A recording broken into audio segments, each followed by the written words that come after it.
Okay.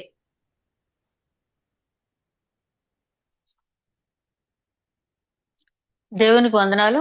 అక్కడికి వచ్చిన చేరి వచ్చిన ప్రతి ఒక్కరికి వందనాలు.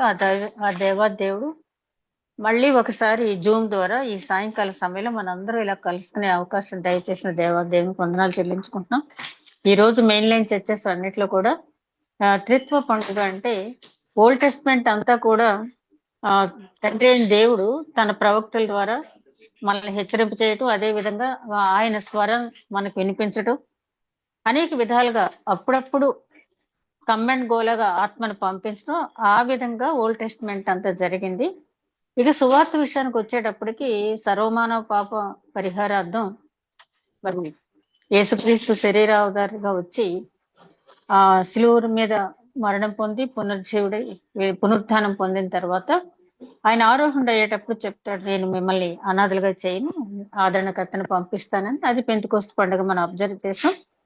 ఇక ఈ వేళ త్రిత్వం ఏంటంటే దేవుడు పరిశుద్ధాత్ముడు మన హృదయంలో ఉంటుండగా యేసుక్రీస్తు ఆరోహణ అయినటువంటి యేసుక్రీస్తు తండ్రి కుడిపార్శ్వం నిలిచి మన కోసం విజ్ఞాపన చేస్తున్నటువంటి సమయం, అంటే ముగ్గురు ఒకేసారి ఏకకాలంలో పని చేస్తున్నటువంటి కాలం త్రిత్వ కాలం. అంటే ఆత్మదేవుడు మనలో ఉండి యేసుక్రీస్తు బోధించిన బోధలు ఏవైతే ఉన్నాయో ఇవన్నీ కూడా ఒప్పింప చేయటం, నీతి, పాపం, పరిశుద్ధత, తీర్పు, ఇట్లాంటి విషయాలన్నీ.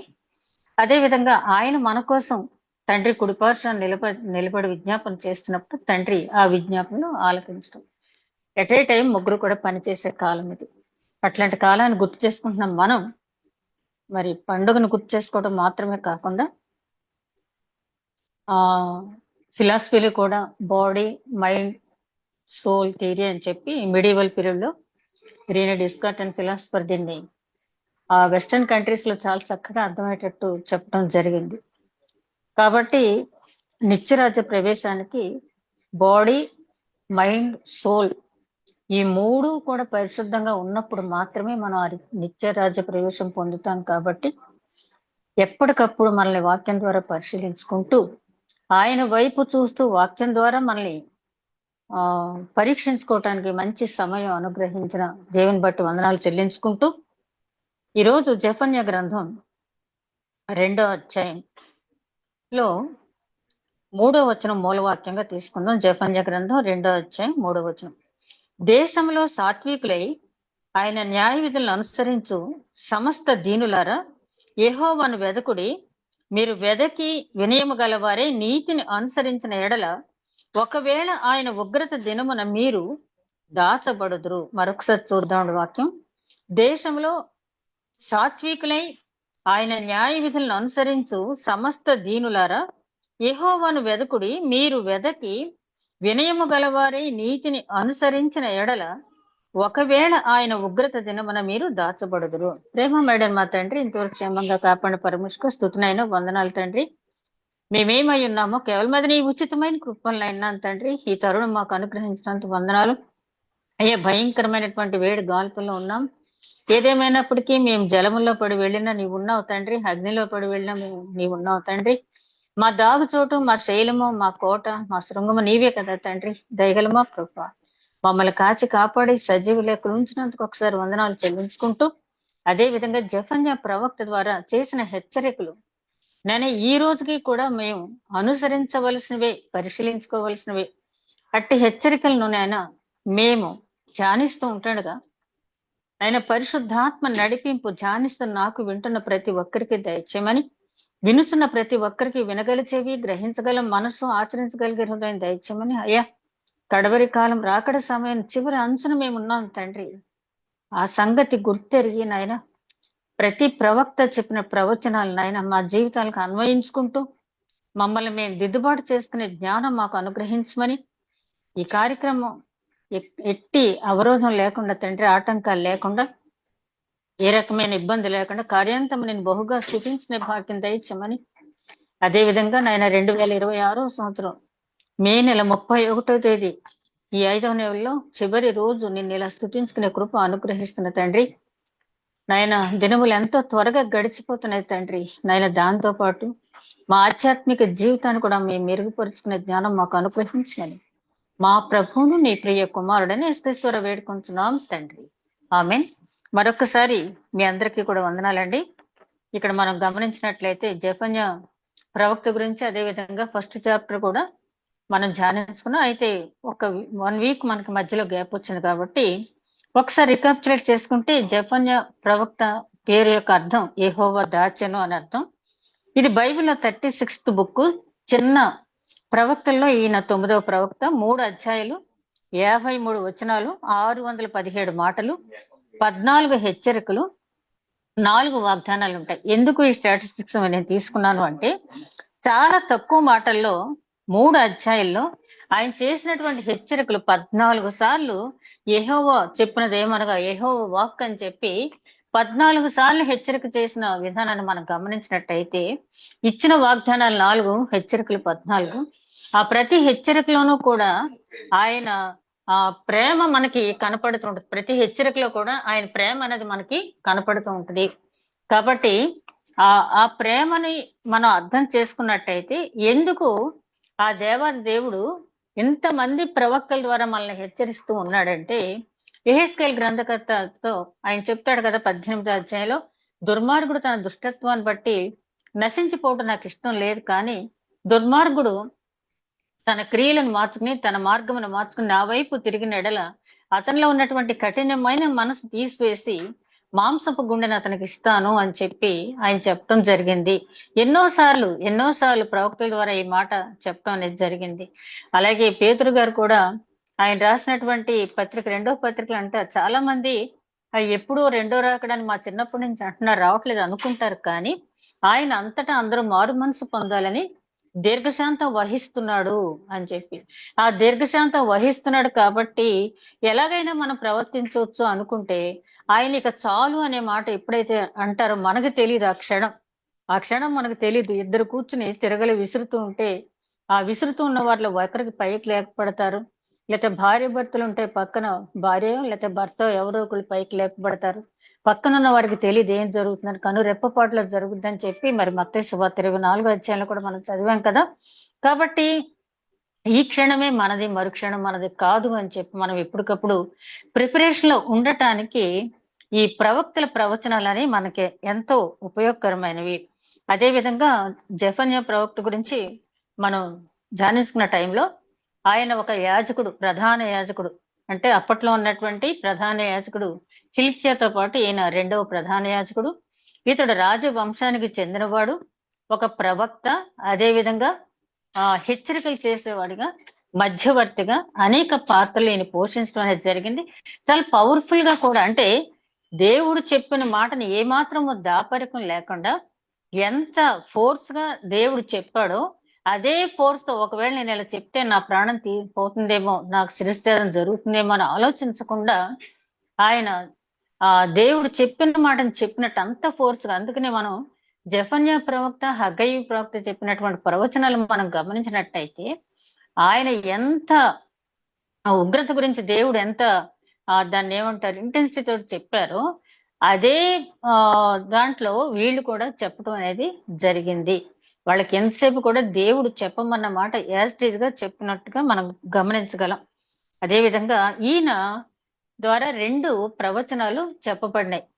ఒకటి ఏంటంటే, ఫ్యూచర్ లో 2వ రాకడలో జరిగే తీర్పు గురించి ఒక ప్రవచనం మనం మొదటి అధ్యాయంలో చదివాం. సర్వజనులు నేను ఊడ్చివేస్తాను అని చెప్పి, అంటే అగ్ని, మనం పేతురు రాసిన 2వ పత్రిక 3వ అధ్యాయం 10వ వచనంలో పంచభూతాల మహావేండ్రంతో లయమైపోతాయి అని చెప్పి ఉన్నటువంటి వాక్యానికి ఇక్కడ ఈ ప్రవచనం అన్నమాట. అది ఆ 2వ రాకడ సమయంలో జరిగే తీర్పు గురించి చెప్పబడినటువంటి ప్రవచనం. ఇంకొక ప్రవచనం ఏంటంటే, ఆ టైంలో ఆయన ప్రవచించే టైంలో ఈ యూదులు ఇక కొద్ది కాలంలోనే బబులోను చెరకు వెళ్ళబోతూ ఉన్నారు. అంటే ఒక రకంగా చెప్పాలంటే కాంటెంపరీ ప్రాఫెసీ అని చెప్పి అంటారంటే, జెఫన్యా గారు బ్రతికి ఉంటుండగానే ఆయన చెప్పిన ప్రవచన నెరవేర్పు అనేది జరిగింది. ఆయన బ్రతికి ఉంటుండగానే చెప్పిన ప్రవచనం అనేది నెరవేరింది. అలాగే యోనా గారిని కూడా దేవుడు ఆ 3 దినాలను ప్రవచనానికి పంపించినప్పుడు అది ఆయన అక్కడ చూస్తుండగానే జరిగింది. వీటిని ఏంటంటే కాంటెంపరీ ప్రాఫెసీస్ అని చెప్పి అంటారు. అంటే వాళ్ళు చెప్పింది వెంటనే అమలు జరగటం. ఇర్మియా గారు చెప్పినవి కూడా అలాగే జరిగినాయి. ఇక్కడ జెఫన్యా గారు చెప్పినటువంటి రెండు ప్రవచనాల్లో రెండవ ప్రవచనం క్రీస్తు పూర్వం 586లో యూదులు అక్కడికి ఆ చెరకు వెళ్ళిపోవటం జరిగింది, బబులోను చెరకి.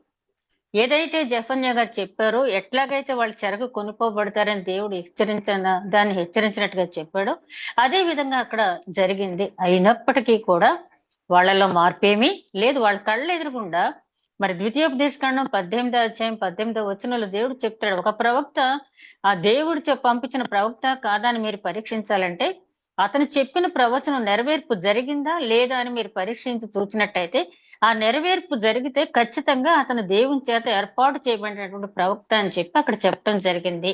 ఇక్కడ డౌట్ లేదు, జెఫన్యా గారు దేవుని చేత ఏర్పాటు చేయబడినట్టు ప్రవక్త, ఆయన ప్రవచనం నెరవేర్పు జరిగింది. అయితే దేవుడు చూసుకునేది ఏంటంటే, నేను ప్రవక్త ద్వారా చెప్పిన ప్రవచనం నెరవేరిందా లేదని చూసి ఆనందించేవాడు కాదైనా, అలాగే ప్రవక్త కూడా నేను చెప్పిన ప్రవచనం నెరవేరింది, వీళ్ళకి జరగవలసిన కీడు జరిగిందని చెప్పి సంతోషపడే ప్రవక్త కూడా కాదు. దేవుడు గాని ప్రవక్త గాని ఆ ప్రవచనాల ద్వారా మన నుంచి ఏం కోరుకుంటున్నారంటే, ఆ ప్రవచనం నేను ప్రవచింప చేయటం ద్వారా నా జనుల్లో వచ్చిన మార్పు ఏంటి అని చెప్పి ఆ మార్పును బట్టి సంతోషించే దేవుడు. అక్కడ జెఫన్యా గారు ప్రవచించిన యూదుల్లో కనీసం మార్పు రాలేదని చెప్పి మనం అనుకుంటున్నాం. మరి ఇప్పుడు ఇంకో ప్రవచనం ఉందని చెప్పుకున్నాం కదా, రెండవ రాకడకు సంబంధించి ఆ తీర్పు జరగబోతే టైంలో ఎట్లా ఉంటుంది అని చెప్పిన దానికి మనం ఎంతవరకు ఆ ప్రవచనం జరగబోతుంది అని చెప్పి నిత్యము జ్ఞాపకం చేసుకుంటూ మనం ఎంతవరకు మన జీవితాన్ని సరిదిద్దుకుంటామో మనం ఇక్కడ పరిశీలించుకోవాల్సి ఉంటుంది. అదేవిధంగా ఈ జెఫన్యా గ్రంథంలో 1-2 అధ్యాయాలేమో యూదులకు రాబోయే తీర్పు గురించి ప్రవచించడం జరిగింది. 1వ అధ్యాయం 2వ అధ్యాయం కూడా. ఇక 3వ అధ్యాయంలో 9వ వచనం 20వ వచనం వరకు కూడా రక్షింపబడిన ప్రజలను గూర్చి వారికి జరగబెట్టంటి ఇవ్వబోయే ఆశీర్వాదాలు, పొందబోయే ధన్యతను గురించి అక్కడ వివరింపబడింది. ఈ జెఫన్యా ప్రవర్తని దేవుడు పిలిచింది ఎందుకు, అసలు ఈ గ్రంథం ఎందుకు రాయించాడు దేవుడు అంటే, ఈ జెఫన్యా ప్రవక్త ద్వారా ఈ గ్రంథం రాయించడానికి ముఖ్యమైన కారణం ఏంటంటే, దేవుడు మనకి ఏమని చెప్పదలుచుకున్నాడంటే, ఒకటి, ఆయన రోషము గల ప్రభువు దేవుడు, యెహోవా దేవుడు రోషము గల దేవుడు. అంటే మనందరం ఏమనుకుంటామంటే కరుణ కటాక్షములు కలిగినటువంటి దేవుడు, కృపా సహితం గల దేవుడు. కాబట్టి మనం ఏ రకంగా ఉన్నా పర్వాలేదు, కనికరించడంలో అతిశయించే దేవుడు నేనని చెప్పాడు కాబట్టి మనం ఇష్టానుసారంగా ఉండొచ్చు అని అనుకుంటారు కొంతమంది. కానీ ఆయన గురించి ఈ గ్రంథం ఏం చెప్తుందంటే, రోషము గల ప్రభు. ఆయనకున్న రెండో క్వాలిటీ ఏంటంటే శ్రద్ధగా కాపాడుతాడు. రోషం ఉంది, ఎట్ ది సేమ్ టైం మనల్ని శ్రద్ధగా కాపాడే దేవుడు.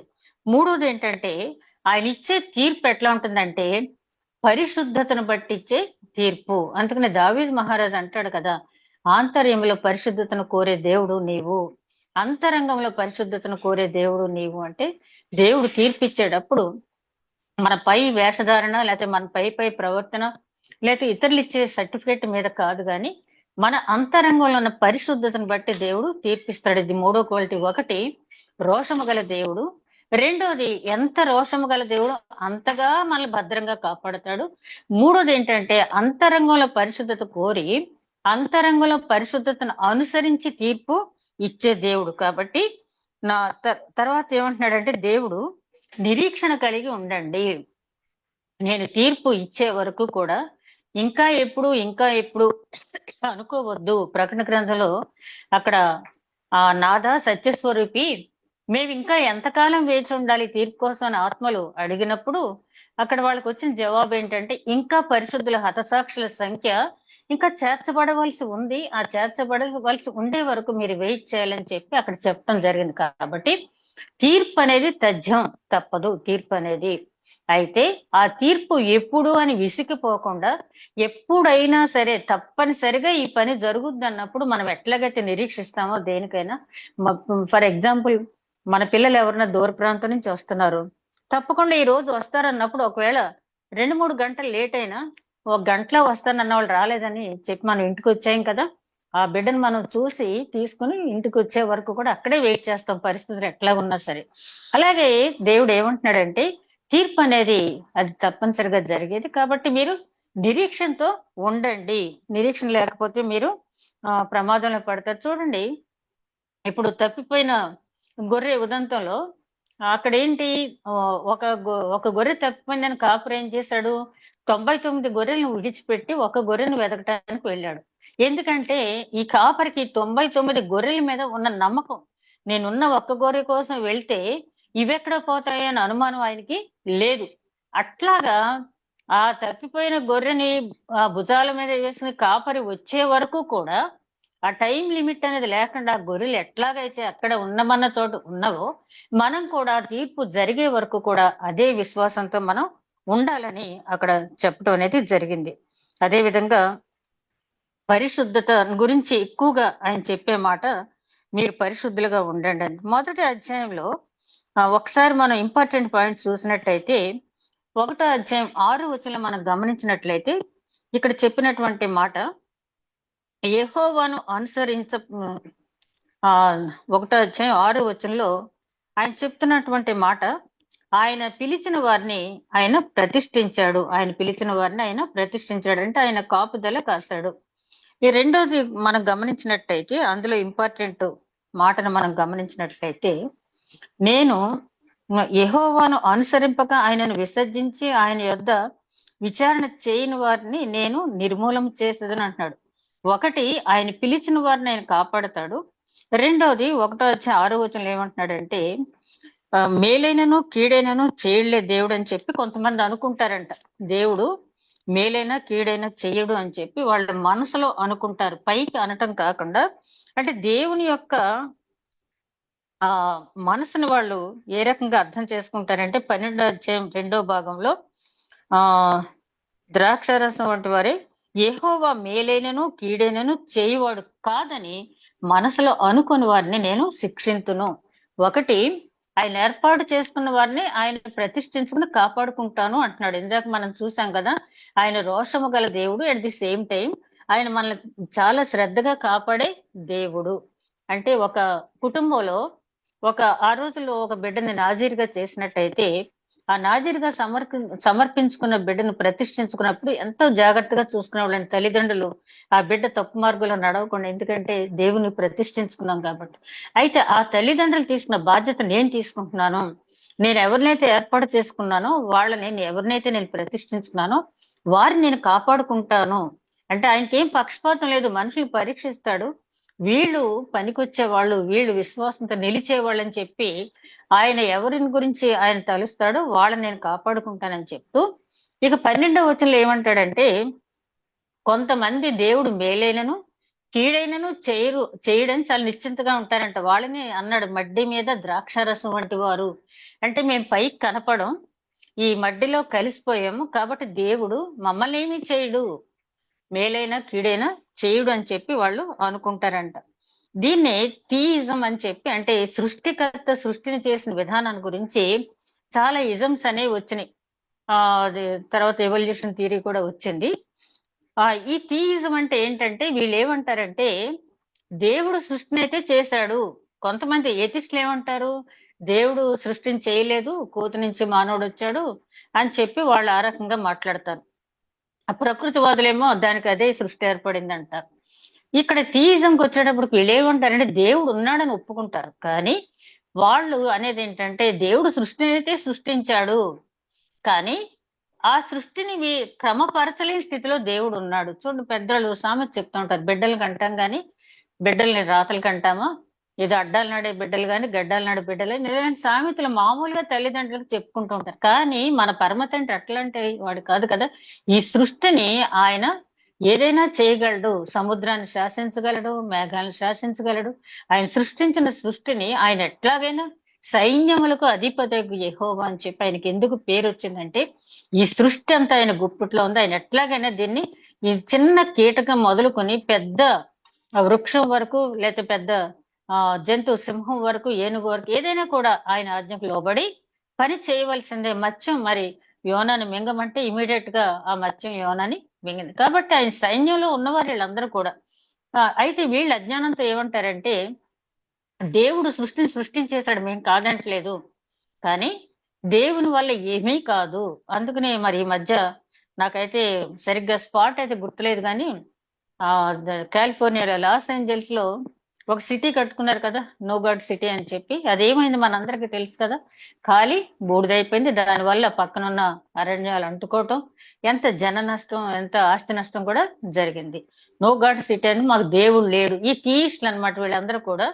అంటే సృష్టి ఏదో దేవుడు సృష్టించేశాడు, ఆయన గురించి మేము భయపడక్కర్లేదు, ఆయన ప్రార్థన మేము చేయక్కర్లేదు, విజ్ఞాపన చేయక్కర్లేదు, మా ఇష్టం వచ్చినట్టు మేము బ్రతుకుతాం అని చెప్పి వాళ్ళు ఎంతో వైభవంగా సిటీ కట్టుకున్నారు. కానీ దాంట్లో నివసించగలిగారా? దేవుడిని విసర్జించి ఉండే వాళ్ళ స్థితి ఎప్పుడు కూడా అట్లాగే ఉంటుంది. అదే విధంగా 1వ అధ్యాయం 14-17 వచనాల్లో ఏం చెప్పాడంటే, ఆ దినమున అంటే యెహోవా దినమున ఎట్లా ఉంటుంది అది. యోవేలు ప్రవక్త దగ్గర నుంచి అందరు ప్రవక్తలు ఆ యెహోవా దినం గురించి చెప్తూనే ఉన్నారంటే తీర్పు దినం గురించి. ఇక 18వ వచనానికి వచ్చాడు, చివరికి తేల్చి చెప్పాడు. 1వ అధ్యాయం 18వ వచనానికి వచ్చేటప్పటికి, వాళ్ళు చేసిన తప్పుకు వాళ్ళు శిక్ష అనుభవించారు. వాళ్ళు చేసిన తప్పుకు వాళ్ళు శిక్ష అనుభవించారు. ఇక్కడ వీళ్ళు పరిశుద్ధతకి లోటు ఏం చేశారు? లోపం ఏంటంటే, మనిషి అని రాజు చాలా అసహ్యకరమైన కార్యాలు ఆ దేవాలయంలో చేయటం అనేది మనం చాలా సార్లు గుర్తు చేసుకున్నాము. ఆ బలిపీఠం దగ్గర తీసుకొచ్చి దేవతా విగ్రహాన్ని పెడతాం, పురుషగాములకు తీసుకొచ్చి అందులో ఇల్లు కడతాం, అక్కడ ఉన్నటువంటి స్త్రీలు ఆ దేవతలకి వాళ్ళకి వేసే గుళ్ళు తయారు చేయటం, అవన్నీ కూడా దేవాలయ ప్రాంగణం చాలా అపవిత్రమైన కార్యాలు అనేవి చేశారు. నక్షత్ర దేవుడికి, చంద్రదేవుడికి, సూర్యదేవుడికి ఆరాధించారు. పిల్లల్ని దహన బలి అర్పించడం జరిగింది. ఇట్లా చాలా, ఇంకా మనం చెప్పలేం మనిషి రోజులో జరిగినటువంటి కార్యక్రమాలు. అందుకని మనిషి చేసినటువంటి పాపం తారాస్థాయికి వెళ్ళిపోయిన తర్వాతే ఇక మీరు చెరలోకి వెళ్ళిపోతారు. మనిషి చేసినటువంటి రక్తాపరాధం మీ మీద సాక్ష్యం పలుకుతుందని చెప్పి చెప్పడం జరిగింది. అక్కడ పరిశుద్ధత లోపించింది. పరిశుద్ధత అంటే క్రైస్తవులకి పరిశుద్ధులందరికీ వందనాలని చెప్పి పౌలు గారైనా పేతురు గారైనా ఎవరైనా రాస్తారు. పరిశుద్ధులు అంటే ఏంటంటే, ఇక్కడ ఏకదేవిని ఆరాధన కలిగిన వారు, హృదయంలో ఏకదేవిని ఆరాధన, మరొక ఆరాధన లేకుండా హృదయం అంతా దేవునితో, దేవుని వాక్యంతో నింపబడిన వారే పరిశుద్ధులు, సపరేటెడ్ పీపుల్ అన్నమాట. ఈ పరిశుద్ధత లోపం అనేది జరిగింది. ఇకపోతే 2వ అధ్యాయానికి వచ్చేటప్పటికి జెఫన్యా గారు ఏం మొదలు పెట్టారంటే, సిగ్గుమాలిన జనులారా కూడిరండి, పొట్టు గాలికి ఎగురినట్లు సమయము గతించుతున్నది, విధి నిర్ణయము కాక మునిపే, యెహోవా కోపాగ్ని మీ మీదకి రాక మునిపే, మిమ్మును శిక్షించటకై యెహోవా ఉగ్రత దినము రాక మునిపే కూడిరండి. ఆయన చెప్పిన అడ్రసింగ్ చేసిన దాంట్లో చాలా కఠినమైన పదం వాడాడు ఆయన. సిగ్గుమాలిన జనులారా అన్నాడు. అంటే విపరీతమైనటువంటి విగ్రహారాధన. ఈ సిగ్గుమాలితనాన్ని గురించి ఇర్మియా గ్రంథకర్త 3వ అధ్యాయం 3వ వచనం తర్వాత మీరు చూడండి. వాళ్ళు ఎక్కడ చెట్టు కనపడితే అక్కడ, ఎక్కడ పచ్చని పొద కనపడితే అక్కడ వాళ్ళు పూజలు చేసి ఇంకా చాలా వికారమైన చేష్టలు చేశారు. దాన్ని దేవుడు వ్యభిచారంతో పోల్చడం జరిగింది. ఎక్కడ చెట్టు కనపడితే అక్కడ నువ్వు వ్యభిచరించావు అంటే విగ్రహారాధన చేసావు అని చెప్పి చెప్పడం జరిగింది. కొంచెం అలంకార భాషలో రాయటం వల్ల అది కొన్ని మనకి ఇలా రాశారేంటని చెప్పి అనుకుంటే, దేవుడు ప్రాణం విసిగిపోయి ఆ విగ్రహారాధన గురించి ఆ మాటలు వాడటం అనేది జరిగింది. అదే అధ్యాయులు 25వ వచనంలో వాళ్ళు అంటారంట, మన అవమానం పోగొట్టుకోవటానికి దేవునికి మృక్కుదము రండి అంటారంట. ఏది అంతా అయిపోయిన తర్వాత ఇక చివరికి దేవుని వైపు తిరుగుతారంట. అప్పుడు మన అవమానం పోగొట్టుకోవటానికి ఆయనకు మొక్కుదాం, పోనీ అప్పుడైనా తిరిగినా పర్వాలేదు. అప్పుడు కూడా తిరగని వారు ఉన్నారు. వాళ్ళ గురించి ఇక్కడ జెఫన్యా గ్రంథకర్త అంటున్నాడు, సిగ్గుమాలిన జనులారా కూడిరండి, పొట్టు గాలికి ఎగురునట్లు సమయం గతించుతున్నది, విధి నిర్ణయం కాకమునిపంటే ఆ తీర్పు దినం రాకముందే పశ్చాత్తాపడండి, దేవుని ఉగ్రత మీ మీదకి రాకుండా చూసుకోండి. అంటే హెచ్చరికలో ప్రేమ కూడా ఉంది. సిగ్గుమాలిన జనులారా అన్నాడు, కానీ మళ్ళీ ఆ వాక్యం అంతా మనం అర్థం చేసుకున్నట్టయితే ప్రవక్త ఏం కోరుకుంటున్నాడు? ఈ జనాంగం తీర్పులోకి వెళ్లకుండా దేవుని ఉగ్రత నుంచి కాపాడుకోమని చెప్తున్నాడు. మన బిడ్డలు కూడా మితిమీరిన అల్లరి చేసినప్పుడు, లేకపోతే మన చేయి దాటిపోయి ఎవరైనా ప్రవర్తిస్తున్నప్పుడు తల్లిదండ్రులు చాలా కఠినమైన పదాలు ఉపయోగిస్తారు. ఎందుకంటే ప్రేమతో వాళ్ళు చెడుదారికి పోకుండా, నీ కుమారుడు నరకమునకు వెళ్లకుండా, పాతాళమును పోకుండా నీవు ముందే శిక్షించు, దండించు అంటాడు సామెతల గ్రంథకర్త. బెత్తం వాడని తండ్రి కుమారునికి విరోధి అంటాడు. హెబ్రీ గ్రంథకర్త అయితే తండ్రి శిక్షించిన కుమారుడు దుర్బీజుడే అంటాడు. కాబట్టి మన లోక సంబంధమైన తల్లిదండ్రులే బిడ్డల గురించి అంత కఠినమైన దండలు చేసి వాళ్ళకి సరైన మార్గంలో పెడుతూ ఉంటే, ఆయన ఆత్మను మనకిచ్చి ఆయన మనల్ని పోషించి కాపాడుతూ ఉన్నటువంటి దేవుడు మన మార్గం తప్పిపోయినప్పుడు ఎంతో ప్రేమతో హెచ్చరిస్తున్నటువంటి మాట, సిగ్గుమాలిన జనులారా. మరి ఎప్పుడో జఫన్యా ప్రవక్త అప్పుడు జరిగినాయి, ఇప్పుడు ఏంటి మనకి దీంతో అవసరం అని అనుకుంటే, మరి ఇక్కడ సిగ్గుమాలితనం అక్కడ మనిషి కాలంలో జరిగింది ఏంటంటే, పురుషగాములు అనేది ఎక్కువ మంది ఉన్నారు. ఇది అక్కడి నుంచి మొదలైంది కాదు, లోతు కాలంలోనే ఆదికాండం 19 అధ్యాయంలో చూస్తాం పురుషగాములు, గేస్ అంటున్నాం కదా. మరి ఇప్పుడైతే కోర్టులకు వెళ్ళారు, పర్వాలేదు, గే మ్యారేజెస్ చట్టబద్ధమైనవే, లీగల్ అని చెప్పి ఇచ్చేశారు. మరి కొన్ని సందర్భాల్లో ఒకసారి కొన్ని వెస్టర్న్ కంట్రీస్ లో మరి వ్యభిచరించకూడదని ఆజ్ఞ తీసేయండి 10 ఆజ్ఞలని చెప్పి అడగటం జరిగింది. తీసిన తర్వాత మళ్ళీ వెళ్ళి వాళ్లే బాబోయ్ ఇంకా మొత్తం చెడిపోయారు జనం అంతా కూడా. కుదరని రోగాలు వచ్చి జనం చచ్చిపోతున్నారు కాబట్టి మళ్ళీ పెట్టండి ఆజ్ఞ అని చెప్పి అడగటం జరిగింది. ఇట్లాగా ఏంటంటే దేవుడు ఫ్యూచర్ లో జరగబోయేవన్నీ ఆలోచించి ఇచ్చినటువంటి ఆజ్ఞలు మానవ మేధస్సుకి తండ్రి ఆలోచనలు అనేవి అంతుపట్టనివి. కానీ మానవుడు ఏమనుకుంటాడంటే నేను అంతా అర్థం చేసుకోగలనని చెప్పి అనుకుంటాడు. ఇక్కడ సిగ్గుమాలిన జనులారంటే ఆ రోజుల్లో సిగ్గుమాలితన విగ్రహారాధన, ఆ రోజులో పురుషగాములు ఇంకా కొన్ని ఉన్నాయి విగ్రహాలు పెట్టడం. కానీ ఈ రోజులో సిగ్గుమాలినతనం అనేది మనం ఎంతగా చూస్తూ ఉన్నామంటే, ప్రపంచం ఎన్ని రకాలుగా చెడిపోయిందంటే, మనమైతే మన చేతిలో ఏమీ లేదు, కానీ మన కన్నీటి ప్రార్థనకి దేవుడు సమాధానం చెప్తాడు. కాబట్టి ప్రపంచం ఈ రీతిలో చెడిపోతున్నప్పుడు ఒక క్రైస్తవుడుగా, క్రైస్తవురాలుగా మన బాధ్యత ఏంటంటే ప్రార్థన చెయ్యాలి. మళ్ళీ మంచి రోజులు రావాలి, మళ్ళీ నైతిక విలువలతో కూడినటువంటి ప్రపంచాన్ని మేము చూడాలి అని ప్రార్థించాల్సిన బాధ్యత మనకుంది. జఫన్యా కాలంలో ఏ నీచమైన కార్యాలు అయితే ఉన్నాయో దానికి రెట్టింపు కార్యాలు మనం ఇప్పుడు చూస్తూ ఉన్నాం. మన ఏదో పేపర్లు వేశారు, అక్కడ బెంగళూరు సిటీలో ఆత్మహత్యలు ఎక్కువ అవుతున్నాయి. తర్వాత గర్ల్స్ డ్రంక్ అండ్ డ్రైవ్, అదే విధంగా డ్రింక్ చేసి పడిపోతూ ఉంటే ఆ బాయ్ ఫ్రెండ్స్ వాళ్ళని తీసుకొచ్చి భుజాల మీద వేసుకొచ్చి వాళ్ళని ఎక్కడో రూమ్స్ లో అప్పచెప్పి ఇలాంటివి జరుగుతున్నాయి. ఎంత భయంకరమైనటువంటి పరిస్థితుల్లో యువత చెడిపోయి ఉందంటే ప్రపంచం అంతా అట్లాగే ఉంది. ఎక్కడో మన భారతదేశం చాలా పవిత్ర దేశం అని చెప్పుకుంటున్న మన దేశంలో కూడా ఇట్లాంటి కార్యాలు అనేది జరగటం అనేది ఎందుకు ఈ మాటలు మనం గుర్తు తెచ్చుకోవాలంటే, అప్పుడేదో జఫన్యా ప్రవక్త కాలంలో క్రీస్తు పూర్వం 624వ సంవత్సరంలో మాటలు ఇప్పుడు మనం ధ్యానించాలా అనుకుంటే అప్పటికి ఇప్పటికీ మార్పు ఏమీ లేదు. అలాగే దేవుడు కూడా మారని దేవుడు. మలాకి గ్రంథకర్త అంటాడు కదా, నేను మారని వాడిని కాబట్టి మీరు ఇట్లా ఉన్నారు, మారే తత్వం నాకే ఉన్నట్టయితే ఎప్పుడూ నిర్మూలన చేసేది మిమ్మల్ని అని చెప్పి ఆయన అంటాడు. కాబట్టి పరిస్థితులు మారలేదు, దేవుడు మారలేదు. దేవుడు అదే పరిస్థితి మన నుంచి కోరుకుంటున్నాడు. మరి రోమిలు రాసిన పత్రిక 2వ అధ్యాయంలో పౌలు గారు అంటాడు, ఎందుకు అలక్ష్యం చేస్తున్నా, ఉగ్రత రాకముందే మారు మనసు పొందమని చెప్పి. ఎంత చెప్పినా కూడా చెవిటి వారిలాగా ఉన్నట్టయితే ఆ టైంకి వచ్చేటప్పటికి ఎవరు కూడా రక్షించలేరు. కాబట్టి జఫన్యా ప్రవక్త ప్రవచించిన ప్రవచనాలు ఇందాక మనం గుర్తు చేసుకున్న ఏంటంటే, దేవుడు ఏర్పాటు చేసుకున్న వారిని ఆయన కాపాడుకుంటాడు. నువ్వు దేవుని చేత ఏర్పాటు చేసుకోబడిన లిస్ట్ లో ఉండటానికి ఎప్పుడు కూడా ప్రయత్నం చేయాలి. రెండోది, దేవుడు మేలైనా కీడైనా చేయుడనే మనసులో ఎప్పుడు కూడా అట్లాంటి ఆలోచన అనేది రాకూడదు. మూడోది, నీవు చేసిన తప్పుకే నీవు శిక్ష అనుభవిస్తావు, కానీ ఎవరో ఇతరులు చేసిన తప్పుకు నువ్వు ఎప్పుడు కూడా శిక్ష అనేది అనుభవించవు. ఇది ఫస్ట్ చాప్టర్ లో ముఖ్యంగా మనం 3 అంశాలు గుర్తుపెట్టుకోవాల్సింది. ఇక 2వ అధ్యాయానికి వచ్చేటప్పటికి ఈ సిగ్గుమాలిన జీవితం ఎక్కడైతే ఉందో, మన పిల్లలు పవిత్రంగా ఉండవచ్చు, మన కుటుంబాలు పవిత్రంగా ఉండవచ్చు, కానీ మనం చూస్తున్న సమాజంలో ఇట్లాంటి కార్యక్రమాలు ఎక్కడైతే ఉన్నాయో వారి గురించి ప్రార్థించండి. అసహించుకోవద్దు ఎప్పుడు కూడా. దేవుడు ఎప్పుడు కూడా అసహించుకోమని లేదు. సుంకరులతో పాపులతో కలిసి భోజనం చేస్తాడు, ఎందుకంటే వాళ్ళలో మార్పు తీసుకురావాలి. మనం వాళ్ళ మధ్యకు వెళ్ళలేకపోయినా కనీసం వాళ్ళ పతనం అయిపోతున్న స్థితిని గురించి మనం ప్రార్థన చేద్దాం. తర్వాత ఇందాక మూలవాక్యం 3వ వచనం వదిలిపెట్టండి. అలాగా తర్వాత 4వ వచనంలో చూస్తే, గాజా పట్టణము నిర్జనమగును, అష్కెలోను పాడైపోను, మధ్యాహ్న కాలమందు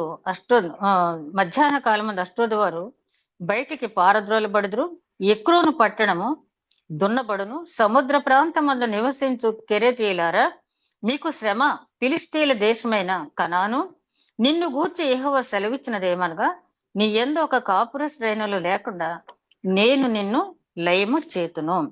ఇక్కడ మనం గమనించినట్లయితే ఇక్కడ చదివిన పేర్లన్నీ కూడా అవన్నీ ఫిలిష్తీయుల పట్టణాలు. ఫిలిష్తీయుల గురించి మనం ఆలోచించినట్లయితే అసలు ఈ ఫిలిష్తీయుల చరిత్ర ఎక్కడి నుంచి ప్రారంభమైందంటే, వీరు నోవాహు సంతానమైనటువంటి హాము సంతానం వీళ్ళు. ఆ తర్వాత వీళ్ళు క్రేతి ద్వీపానికి వెళ్ళిపోయారు. మనం ఈ క్రేతీయుల గురించి ఎక్కడ చదువుతాం అంటే, తీతు రాసిన పత్రికలో ఈ క్రేతీయుల పద్ధతి ఎలా ఉంటుంది, వాళ్ళు ఎంత ఒక రకమైనటువంటి కఠినమైన మనస్కులు అని చెప్పి అక్కడ వ్రాయబడి ఉంటుంది. ఈ క్రేతీయుల సంతానానికి చెందిన వాళ్ళు. సరే, ఈ ఫిలిష్తీయులు మనం సరిగ్గా ఎక్కడి నుంచి చూస్తామంటే, అబ్రహాం కాలం నుంచి ఉన్నారు. అబ్రహాంతో సమాధాన పడ్డారు. ఈ ఫిలిష్తీయుల యొక్క రాజుని, చక్రవర్తిని అబీమెలెకు అనే బిరుదుతో పిలుస్తారు. అబ్రహాం తవ్వించిన బావుల్ని పూర్తి చేస్తా ఉంటే ఇస్సాకు వెళ్ళి మా తండ్రి తవ్వించిన బావులని అడిగినా కూడా ఆ ఫిలిష్తీయులు ఇస్సాకుతో గొడవ పెట్టుకుంటాను చూస్తే ఇస్సాకు వాళ్ళతో గొడవ పెట్టుకోకుండా తాను వేరే బావులు తవ్వుకుంటా ఉంటాడు. ఎక్కడ బావి తవ్వితే అక్కడ విపరీతమైన జలం పడతా ఉంటే అప్పుడు ఫిలిష్తీయులు వెళ్ళి, నీ దేవుడు గొప్పవాడు, నీతో మేము గొడవ పడము, మేము సమాధాన పడతా ఉంటారు. ఎందుకంటే ఇస్సాకుకి దేవుని అందున్నట్టు భయభక్తులను బట్టి ఆ ఫిలిష్తీయులు జడిసారు. ఇక అక్కడి నుంచి సౌలుతో దావీదుతో కూడా యుద్ధాలు అనేవి వీళ్ళు చేశారు. అయితే ఇక్కడ మనం గమనించాల్సింది ఏంటంటే, ఈ ఫిలిష్తీయులు అంటే సున్నతి లేని వారు, దైవ వ్యతిరేకులు. నేను కొంచెం ఇంకా మెచ్యూరిటీ రానప్పుడు బైబిల్ చదివేటప్పుడు అనుకునేదాన్ని, ఏంటి దేవుడు దావీదు అక్కడికి వెళ్ళి యుద్ధం చేయనా, ఇక్కడికి వెళ్ళి యుద్ధం చేయనా అంటే, వెళ్ళి యుద్ధం చేయమని చెప్తాడు దేవుడు. యుద్ధం అనేది అసలు చెప్పకూడదు కదా అనుకునేదాన్ని. కానీ మీరు దావీదు చేసిన యుద్ధాలన్నీ కూడా చూసినట్టయితే అవన్నీ కూడా దైవ వ్యతిరేకుల మీద ఆయన యుద్ధాలు చేశాడు.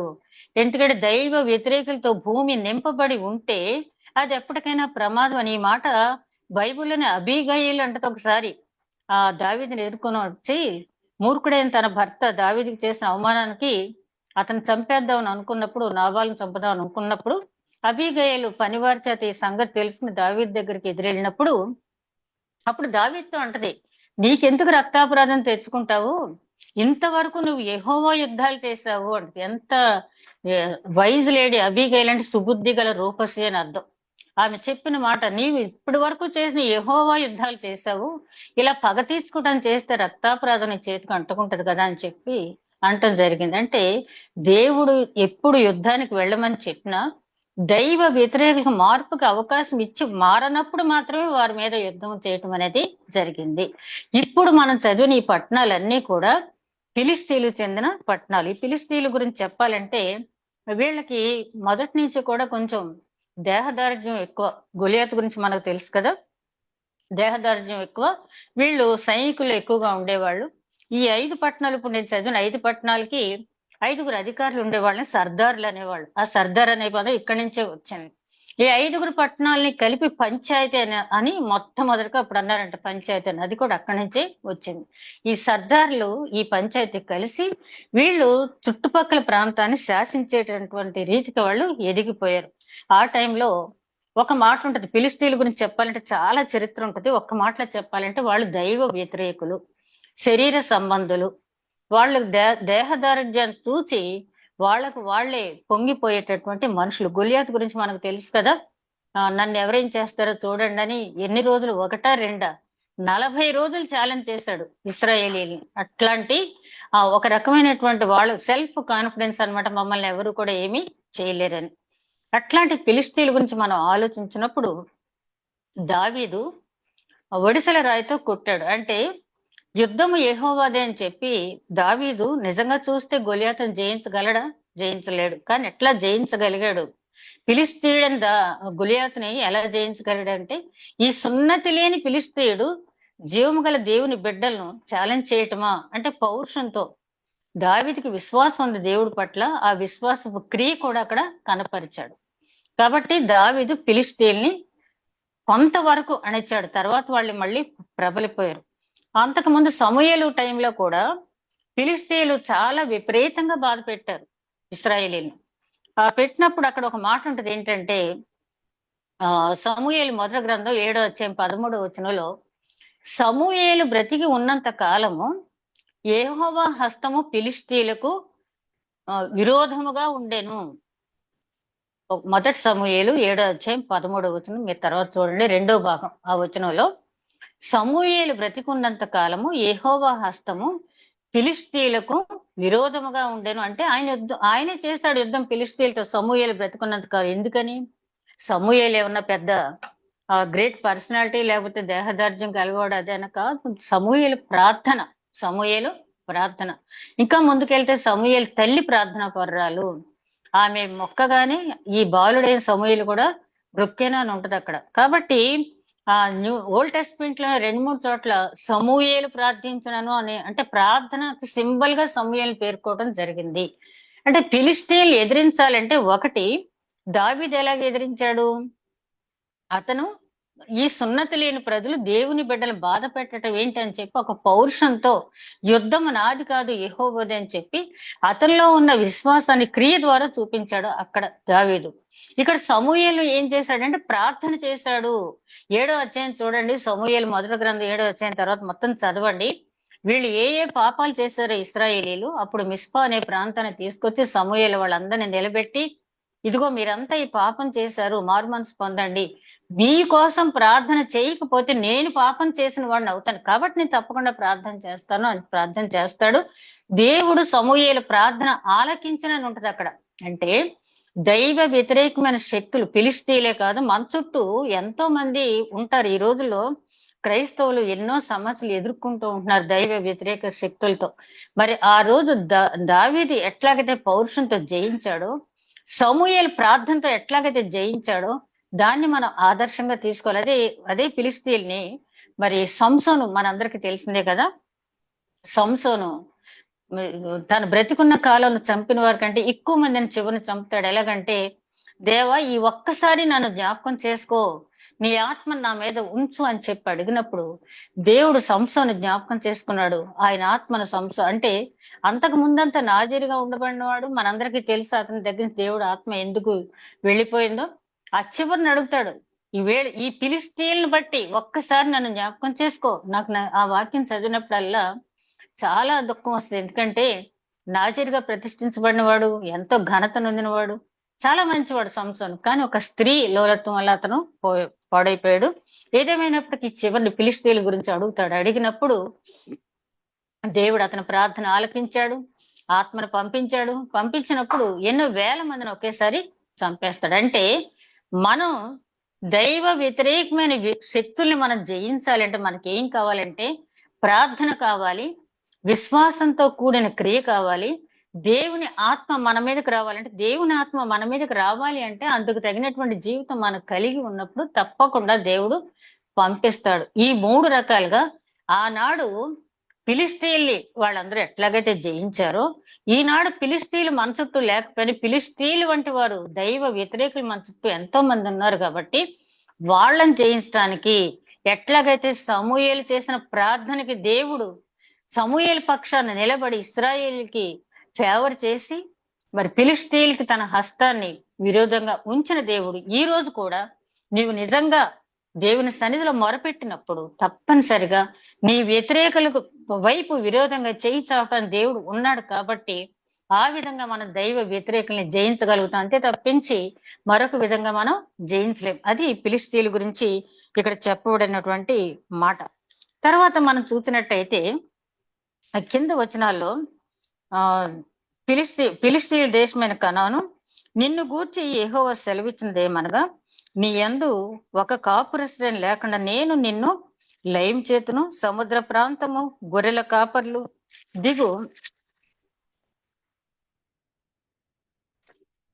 గొర్రెల కాపురు మేత స్థలము అగును, మందలకు దొడ్లు అచ్చట ఉండును. తమ దేవుడైన యెహోవా యూదా వారిని కటాక్షించి వారిని చెరలో నుండి రప్పించగా అచ్చట వారితో శేషించిన వారికి ఒక స్థలం ఉండును. వారు అచ్చట తమ మందలను మేపుదురు. అస్తమయంను వారు అష్కెలోను ఇండ్లలో పండుకొందురు.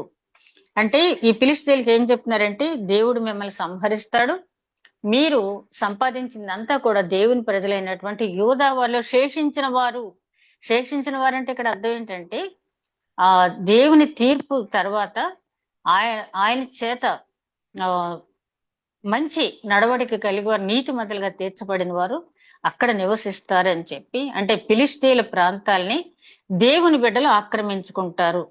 ఇప్పుడు మనకు జరుగుతుంది కదా, యుద్ధం జరుగుతుంది అంటే ఇది భౌతిక పరమైనటువంటి యుద్ధం. దేవుడు కోరుకున్నది ఎప్పుడు కూడా మనల్ని ఈ కణాల్లో ప్రవేశించాలి, ఈ యెరూషలేం ప్రవేశించాలని కాదు, కానీ ఆ పరమ కణాల్లో మనం ప్రవేశించాలని, ఆ నూతన యెరూషలేంలో మనం ప్రవేశించాలని దేవుడు మనల్ని కోరుకుంటూ ఉన్నాడు. అదే విధంగా తర్వాత వచ్చిన చూసినట్టయితే మోయాబు వారు చేసిన నిందయు, అమ్మోను వారు పలికిన దూషణ మాటలు నాకు వినపడెను.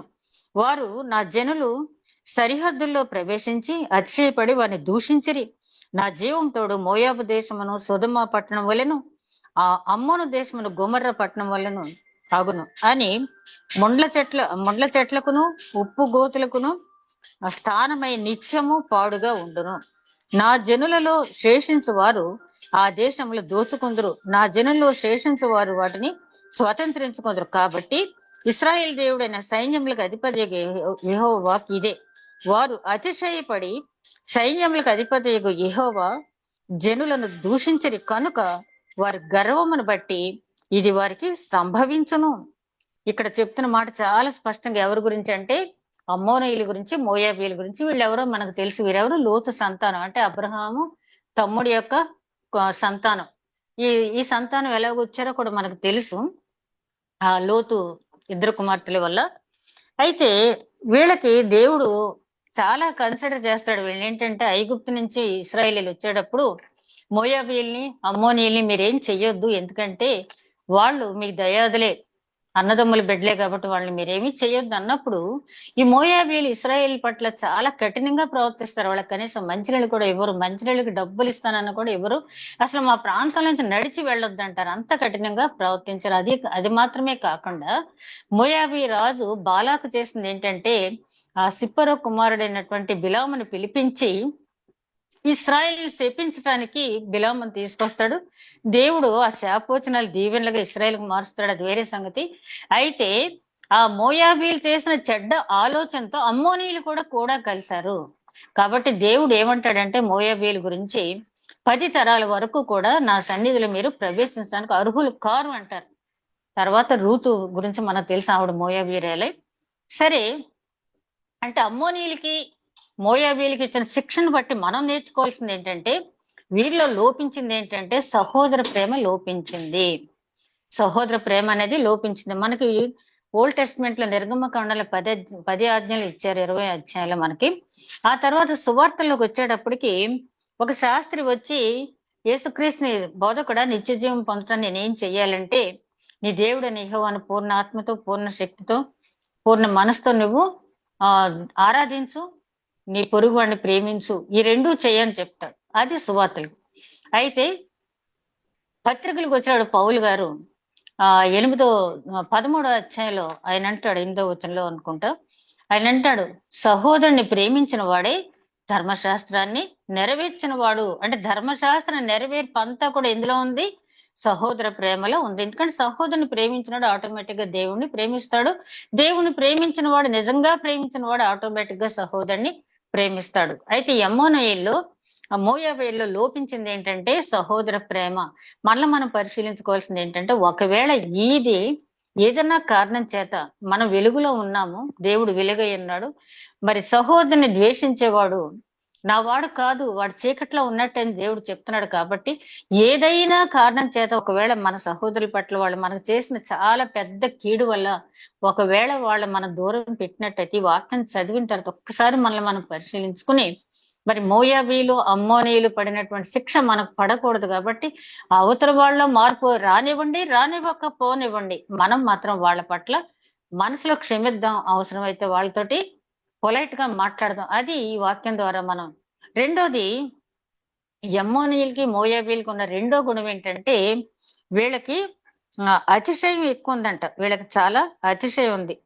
వీళ్ళు ఏమంటున్నారు, నా జనులు శేషించు వారి దేశమును సొదొమ గొమొర్ర వలె చేస్తానని చెప్పి అధిపతి యెహోవా సెలవిచ్చి దూషించరు కనుక వారి గర్వమును బట్టి ఇది వారికి సంభవించును. వారిలో ఉన్న రెండో చెడ్డ గుణం ఏంటంటే గర్వం.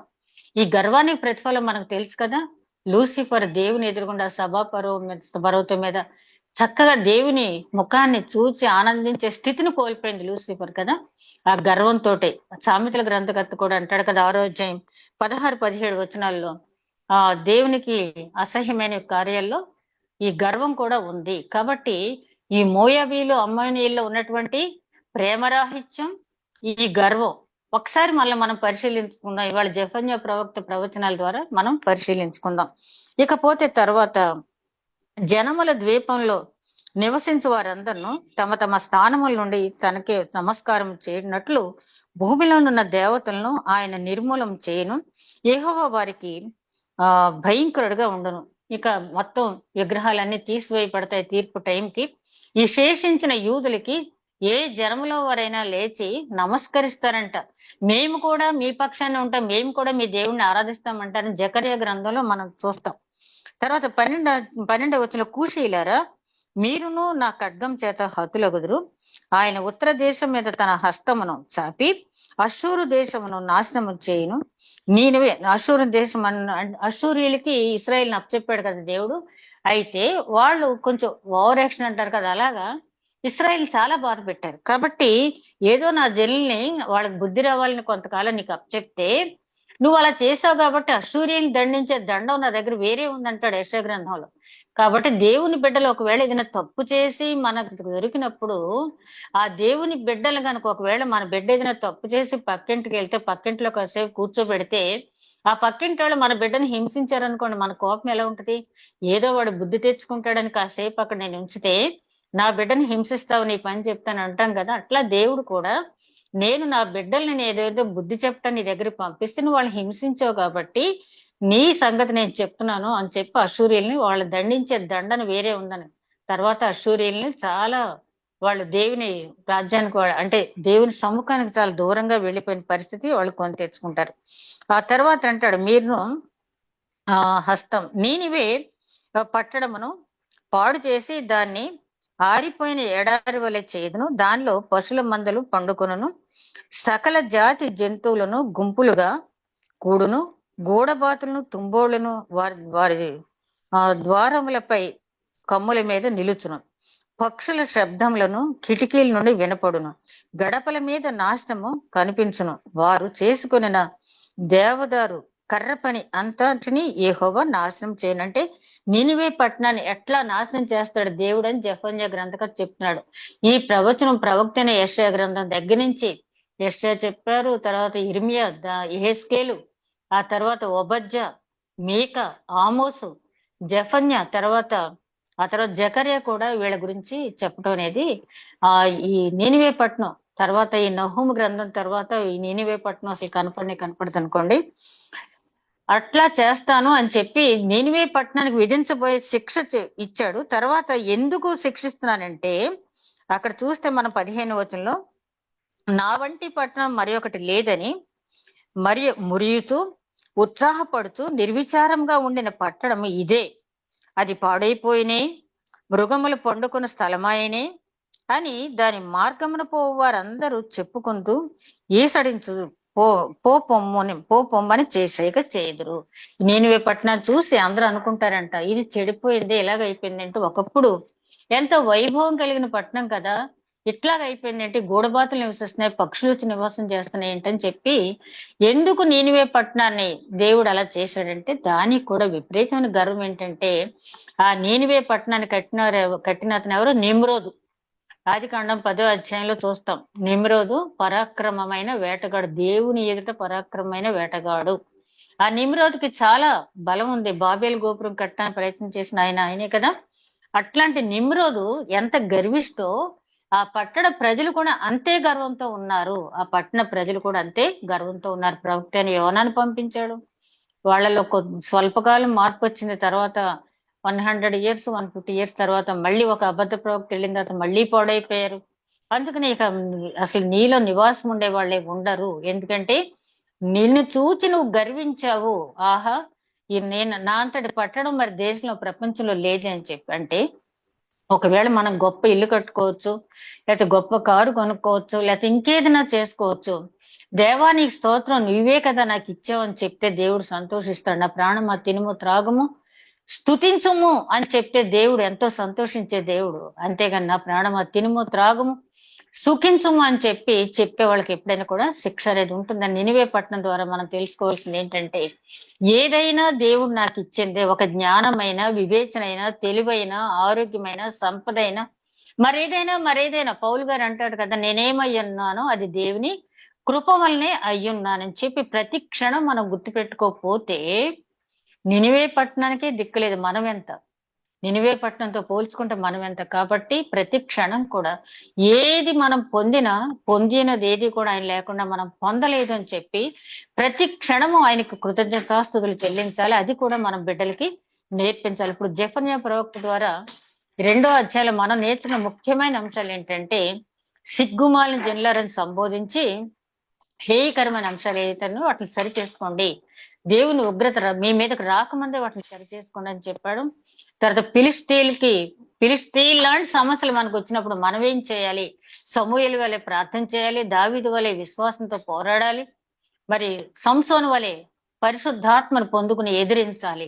అదేవిధంగా అమ్మోనీయులు మోయాబీలకు ఉన్నటువంటి చెడ్డ లక్షణం ప్రేమ లేమి, సహోదర ప్రేమ లేకపోవటం, గర్వం, అది మనలో ఉండకూడదు. నినివే పట్టణానికి కూడా తనను ఏ వ్యక్తి అయినా కూడా నినివే పట్టణంతో ఎప్పుడు పోల్చబడతాడంటే, నన్ను మించిన వాళ్ళు లేరు, ఇదంతా నా స్వశక్తి, నేనే సంపాదించాను, నా కష్టార్జితం అని ఎవరైనా అనుకున్నట్టయితే, వెర్రివాడా ఈ రాత్రికి నీ ప్రాణం నేను అడుగుతున్నాను ఎట్లాగైతే అన్నాడో అదే స్థితి వస్తుంది. కాబట్టి ఈ ప్రవక్త ప్రవచనాలు బట్టి 2వ రాకడికి తీర్పుకి సిద్ధపడుతున్న మనం ఈ లోపాలు మనలో లేకుండా చూసుకుందాం.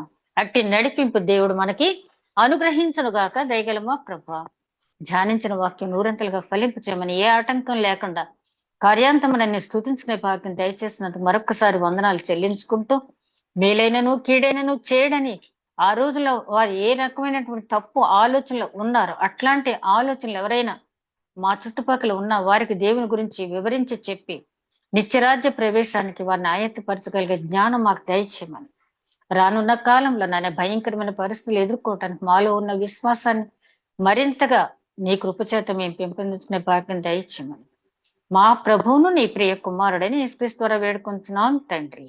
ఆమేన్.